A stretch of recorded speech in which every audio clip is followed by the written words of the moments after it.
Good afternoon everyone. आज का जो टॉपिक हम इस वीडियो में कवर करेंगे वो है page object model framework structure. तो इस वीडियो में हम पेज ऑब्जेक्ट मॉडल फ्रेमवर्क की पूरी स्ट्रक्चर को समझेंगे। अगर आप एक ऑटोमेशन फ्रेमवर्क डिजाइन करना चाहते हैं और आप उसके लिए page object model design pattern को यूज करना चाहते हैं, तो उस ऑटोमेशन फ्रेमवर्क की स्ट्रक्चर क्या होगी, क्या क्या उसके कंपोनेंट्स होंगे, तो वो हम इस वीडियो में अंडरस्टैंड करेंगे। मैंने ऑलरेडी एक सैंपल फ्रेमवर्क बनाया हुआ है, ठीक है। उसकी हेल्प से मैं आपको ये स्ट्रक्चर गो थ्रू कराऊंगा। मैंने यहाँ पे ऑलरेडी एक सैंपल फ्रेमवर्क बना के रखा हुआ है जो कि page object model design pattern को फॉलो करता है। जो प्रोजेक्ट का नेम है वो है स्वैग लैब पीयूएम फ्रेमवर्क, ठीक है। तो ये एक सैंपल एप्लीकेशन है जिसको मैंने यूज किया है इस फ्रेमवर्क को डिजाइन करने में, ताकि हम एक पूरा का पूरा स्ट्रक्चर पेज ऑब्जेक्ट मॉडल का, अगर आपको वो फ्रेमवर्क स्क्रैच से डिजाइन करना है तो आप उसको कहाँ से इनिशिएट करेंगे, क्या क्या उसके अंदर कंपोनेंट्स होंगे, उसका पूरा का पूरा हम यहाँ पे ओवरव्यू इस वीडियो में लेंगे स्ट्रक्चर लेवल का, ठीक है। और मैं रिकमेंड करूंगा कि मैंने दो वीडियोस और बनाए हुए हैं जो कि पेज ऑब्जेक्ट मॉडल के ही हैं, जिसमें पेज ऑब्जेक्ट मॉडल है क्या, वन एक कॉन्सेप्ट वहां पे डिस्कस किया है, और दूसरा पेज ऑब्जेक्ट फैक्ट्री, ये एक दूसरा कॉन्सेप्ट है जो मैंने अपने पहले की दो वीडियो में एक्सप्लेन किया है। अगर वो आप वो दो वीडियो देखें तो आपको एक हेल्प मिलेगी, वहां से कुछ एक बेसिक इंफॉर्मेशन, एक बेस आपके माइंड में ऑलरेडी बन जाएगा। बट अगर नहीं भी देखें तो कोई बात नहीं, मैं यहाँ पे उस स्ट्रक्चर को जितना भी डिटेल में है मैं ट्राई करूंगा उसको वो आपको मैं एक्सप्लेन करने की कोशिश करूँ, ठीक है। तो ये यहाँ पे हमने क्या किया, आप देख रहे हैं ये मेरा फ्रेमवर्क है, ठीक। तो ये जो फ्रेमवर्क मैंने बनाया है ये मैंने एक मेवन प्रोजेक्ट बनाया है, ठीक है। मेवन प्रोजेक्ट बनाया है। तो मेवन प्रोजेक्ट बनाते हैं तो मेवन प्रोजेक्ट की अपनी एक ये डिफॉल्ट स्ट्रक्चर बन के आती है। अगर आप कोई इस चीज का थोड़ा आइडिया हो कि जब भी आप एक मेवन प्रोजेक्ट क्रिएट करते हैं क्लिप्स में, तो ये डिफॉल्ट स्ट्रक्चर है। उसमें फोल्डर आता है आपका S R C main Java, and then S R C test Java, S R C test resource, and other folders आते हैं आपके पास, और pom.xml फाइल आपके पास आती है, ठीक है। तो pom.xml फाइल का आपका पता क्या रोल है। pom.xml फाइल में आप जाते हैं और वहां पे आप क्या करते हैं, अपने प्रोजेक्ट की जो डिपेंडेंसीज है वो ऐड करते हैं, क्योंकि हमें डिफरेंट डिफरेंट लाइब्रेरीज की जरूरत पड़ेगी। सेलेनियम की लाइब्रेरी चाहिए हमें, वेब ड्राइवर मैनेजर की लाइब्रेरी चाहिए हमें, टेस्ट एनजी की लाइब्रेरी चाहिए हमें, एक्सटेंट रिपोर्ट की लाइब्रेरी चाहिए। तो वो हम कहाँ पे यूटिलाइज करते हैं उसको, pom.xml फाइल के थ्रू उस लाइब्रेरी को अपने प्रोजेक्ट में एक तरीके से ऐड करते हैं। ओके, अब हम स्ट्रक्चर पे आते हैं, कहाँ से स्टार्ट होगा। हम आते हैं एस आर सी मेन जावा। एस आर सी मेन जावा जो आपका फोल्डर है उसमें हमने क्या किया है, पहले ये हमारे क्या क्या पैकेजेस बने हुए हैं। बेस पैकेज बना हुआ है, बेस पैकेज में एक बेस टेस्ट क्लास है, ओके। फिर एसआरसी मेन जावा में ही सेकंड हमारा पैकेज बनता है पेजेस के नाम से।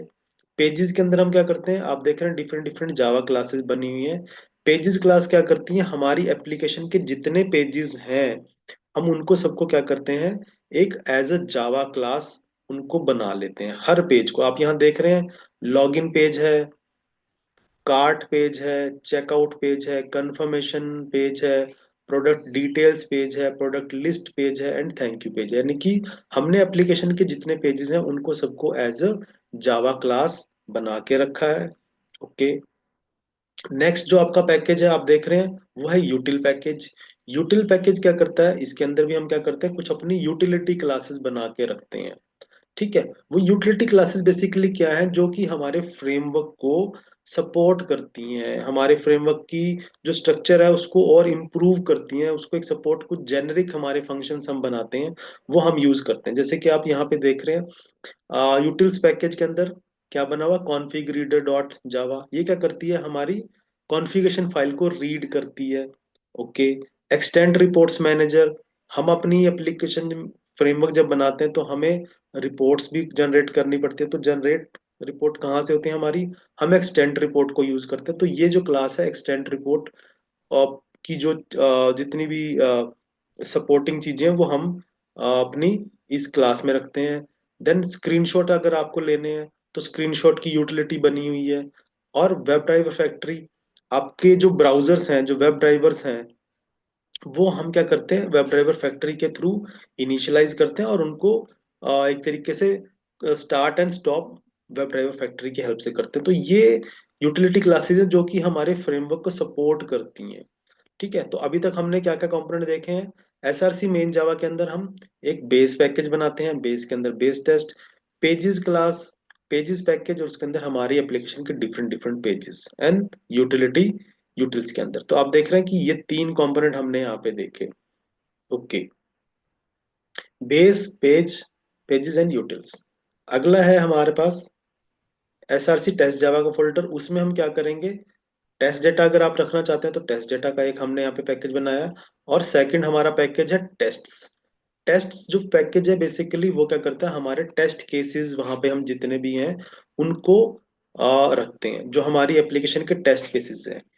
जैसे कि हमने, आप देख रहे हैं लॉगिन टेस्ट डॉट जावा, तो लॉगिन का टेस्ट है वो रखा हुआ है।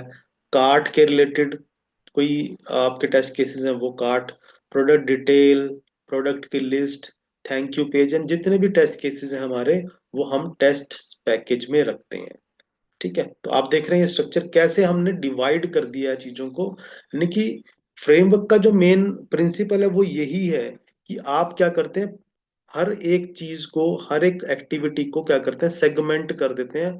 वो अलग अलग डिफरेंट डिफरेंट पैकेजेस में, डिफरेंट डिफरेंट सेक्शंस में डिवाइड हो जाती हैं। और अल्टीमेटली क्या किया जाता है, आपकी जो डिफरेंट सेगमेंट्स हैं, जो सेक्शंस हैं, उनको इंटीग्रेट किया जाता है। यहाँ पे फ्रेमवर्क ऐसे काम करता है। ठीक है, तो ये हमारी स्ट्रक्चर थी पेजेस पे। ठीक है, टेस्ट तक हमने देखा। अब टेस्ट्स के बाद आप देख रहे हैं यहाँ पे हमने एक रिपोर्ट्स का फोल्डर बनाया। तो आप एक रिपोर्ट्स का फोल्डर बनाएं, जिसमें क्या होगा, आप अपनी एक्सटेंट रिपोर्ट्स जो एक्चुअल में जनरेट होंगी वो वहां पे आप रख सकते हैं। और आप एक स्क्रीनशॉट का फोल्डर बनाएं, जिसमें क्या कर सकते हैं, आप अपने प्रोजेक्ट के जो स्क्रीनशॉट आप कैप्चर करेंगे वो आप इस फोल्डर के अंदर सेव करा सकते हैं, ताकि आप बाद में उनको रेफर कर सकें। और पॉम डॉट एक्सएमएल फाइल तो वो मेवन प्रोजेक्ट का ही पार्ट है, जहां से हम डिपेंडेंसीज ऐड करते हैं। और एक, और यहाँ पे अगर आप टेस्ट सूट रन करना चाहते हैं, जैसे कि आप यहाँ देख रहे हैं हमारे टेस्ट पैकेज के अंदर हमने डिफरेंट डिफरेंट टेस्ट केसेस बनाए हैं। तो अगर आप चाहते हैं कि आप ग्रुप ऑफ टेस्ट केसेस इकट्ठा रन करना चाहते हैं, तो आप test NG dot XML file का यूज करेंगे, जो कि टेस्ट एनजी का अपना एक इनबिल्ट फीचर है जिसको हम यूटिलाइज कर सकते हैं। तो ये एक फ्रेमवर्क की स्ट्रक्चर है, आप देख रहे हैं। मैं ये एक्सपेंड कर देता हूँ चीजों को, जिससे कि आपको पता लग रहा है कि आप जब आप फ्रेमवर्क डिजाइन करेंगे, आप चाहते हैं कि आपका, आप स्क्रैच से एक फ्रेमवर्क डिजाइन करें, तो ये स्ट्रक्चर आपको फॉलो करनी पड़ेगी। अगेन मैं क्विकली एक रिकैप कर देता हूँ आपको। एक मेवन का प्रोजेक्ट बनाना है, मेवन प्रोजेक्ट बनाएंगे तो मेवन प्रोजेक्ट की ये डिफॉल्ट क्या होती है, स्ट्रक्चर बन के आती है। मैं आपको स्टार्टिंग से एक बार फिर से यहाँ पे क्विक गो थ्रू कराता हूँ। ये आपकी डिफॉल्ट स्ट्रक्चर बन के आती है मेवन प्रोजेक्ट की। आपने एसआरसी मेन जावा के अंदर तीन पैकेजेस बनाने हैं, बेस, पेजेस एंड यूटिल्स, जो मैंने आपको बताया कि उसमें क्या क्या चीजें होंगी। और एसआरसी टेस्ट पैकेज के अंदर आप टेस्ट डेटा का पैकेज बना सकते हैं, और टेस्ट्स, जिसके अंदर आप अपने टेस्ट केसेस को राइट करेंगे। एंड देन एक और पैकेज, सॉरी मैंने यहाँ पे लास्ट में एसआरसी टेस्ट रिसोर्स, जहां पे आप कोई अपनी रिसोर्स फाइल्स रखना चाहते हैं। जैसे कि हमने यहाँ पे कॉन्फ़िग डॉट प्रॉपर्टीज फाइल रखी है, जिसमें आप अपनी क्या कर सकते हैं, कुछ कॉन्फ़िगरेशन इंफॉर्मेशन यहाँ पे रख सकते हैं इस फाइल के अंदर। वो फाइल क्या करती है, जैसे आप ब्राउजर क्या होगा, यूआरएल क्या है, अगर आपका पूरी एप्लीकेशन का कोई यूजर नेम पासवर्ड है, तो आप वहां पे प्रॉपर्टीज कॉन्फ़िग फाइल में रख सकते हैं। ठीक है, तो इस तरीके से क्या किया आपने, आप देख रहे हैं डिफरेंट डिफरेंट पार्ट्स में अपने पूरे की पूरी एप्लीकेशन फ्रेमवर्क को डिवाइड कर दिया है। एंड सो ऑन, रिपोर्ट्स का फोल्डर है। तो ये हमारी एक पेज ऑब्जेक्ट मॉडल के फ्रेमवर्क की स्ट्रक्चर है, जो आपको फॉलो करनी होती है। ठीक है, तो आई होप आपको ये जो मैंने वीडियो बनाया स्पेसिफिकली स्ट्रक्चर को ही जस्ट ओवरव्यू देने के लिए बनाया, ताकि आपको पेज ऑब्जेक्ट मॉडल की स्ट्रक्चर पता लगे कि हमें क्या क्या कंपोनेंट्स हमारे पेज ऑब्जेक्ट मॉडल के फ्रेमवर्क के होते हैं। ठीक है, और नेक्स्ट वीडियोस में मैं क्या करूंगा, जो ये फ्रेमवर्क अभी हमने बनाया हुआ, जो सैम्पल फ्रेमवर्क बनाया हुआ है, मैं इस पूरे फ्रेमवर्क को आपको एक्सप्लेन करूंगा डिटेल लेवल में जाके, एक्चुअल में हमने कोड लेवल पे चीजें कैसे लिखी हैं। और जो हमारी डिफरेंट डिफरेंट जो हमने पैकेजेस बनाए हैं, पैकेजेस के अंदर जो क्लासेस बनाई हैं, जैसे कि बेस क्लास है, फिर पेज की क्लासेस हैं, यूटिलिटीज की क्लासें हैं, और टेस्ट केसेस हैं, वो आपस में इस एज अ फ्रेमवर्क इन कैसे इंटीग्रेटेड काम कर रहे हैं, और कोड लेवल पे चीजें कैसे एक दूसरे के साथ कनेक्ट हो रखी हैं। ठीक है, तो ये वीडियो सिर्फ मैंने फोकस किया है कि मैं स्ट्रक्चर आपको बताऊं, ताकि आपके एक स्ट्रक्चर की एक पिक्चर बन जाए कि क्या स्ट्रक्चर रहेगी। और आने वाले वीडियो में, नेक्स्ट वीडियो में मैं क्या करूंगा, इस फ्रेमवर्क को एक्चुअल में कोड लेवल पे हम इस पूरे के पूरे फ्रेमवर्क को समझेंगे। आप देख रहे हैं पूरा का पूरा यहाँ पे मैंने एक फ्रेमवर्क बनाया है, जो एक एप्लीकेशन को क्या कर रहा है, जिसको हमने पूरी एप्लीकेशन के टेस्ट केसेस को ऑटोमेट किया है। ठीक है, तो आई होप ये जो स्ट्रक्चर का ओवरव्यू है पेज ऑब्जेक्ट मॉडल का, वो आपको समझ में आया है।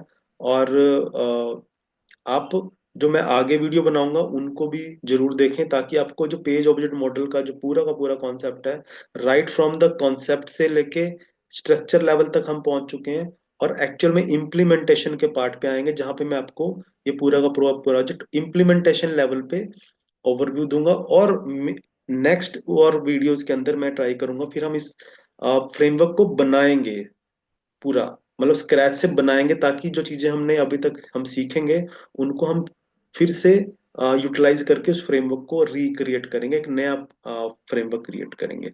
So thank you very much आपको, आपका ये टाइम देने के लिए। और आप, आई होप ये कॉन्सेप्ट आपको समझ में आया, और आप अपने कॉन्सेप्ट में इसको जरूर यूज करेंगे। Thank you very much.